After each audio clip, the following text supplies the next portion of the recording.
Hello there, children. Let's talk about the governments of ancient Greece. Here is Greece. Isn't it lovely? I know. So during the early stages of settlement, the geography of Greece led the people to settle in these isolated communities. These little guys are called city-states. The separation of these settlements caused these city-states to develop their own identity that they were extremely proud of. In addition to pride, these city-states developed their own laws, army, money, and most importantly for this talk, government. The first government that was developed in these city-states was a monarchy. Kings ruled ancient Greece from 2000 BCE to 800 BCE. Let's get a king up here. Nope, wrong king. Nope, wrong king. Ah, that's a good king. At first, these monarchs were chosen by the people, and when they died, another leader was eventually selected to take their place. But soon, kings demanded the power to go to their children after their death. Typically, the oldest son. Ooh, that's a good son. Kings made laws, they acted as judges, they conducted religious ceremonies, they led the army during wars.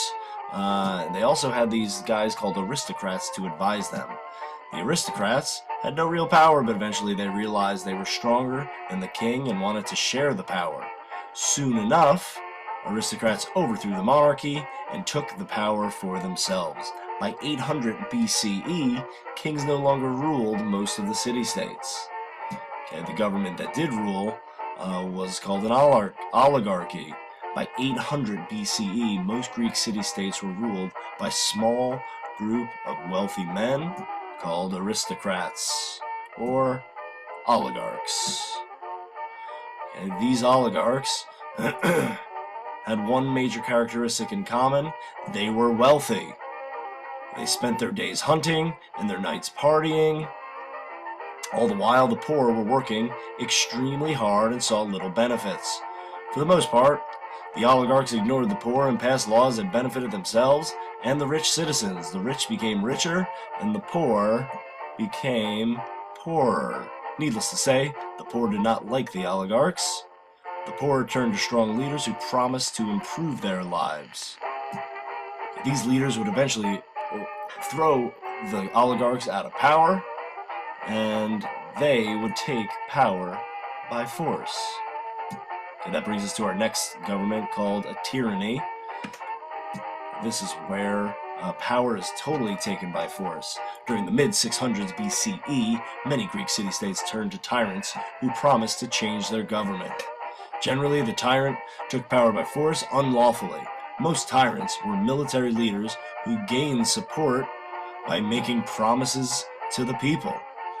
Many tyrants made changes to the government that helped out the poor. Sometimes tyrants did not use their power to help the poor, but instead ruled harshly.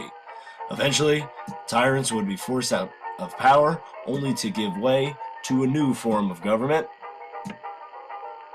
called a democracy. The people wanted to rule themselves. Insert democracy. Yay, democracy! By 500 BCE, Athens decided to try to govern themselves. The citizens decided to share in the ruling power. Athens developed an assembly which consisted of any adult male citizen. The definition of a citizen is very specific. You must fall under certain categories to be considered a citizen. Okay, these citizens could speak in the assembly, vote on new laws, or other proposals. Athens' democracy was called a direct democracy because all citizens had the chance to vote.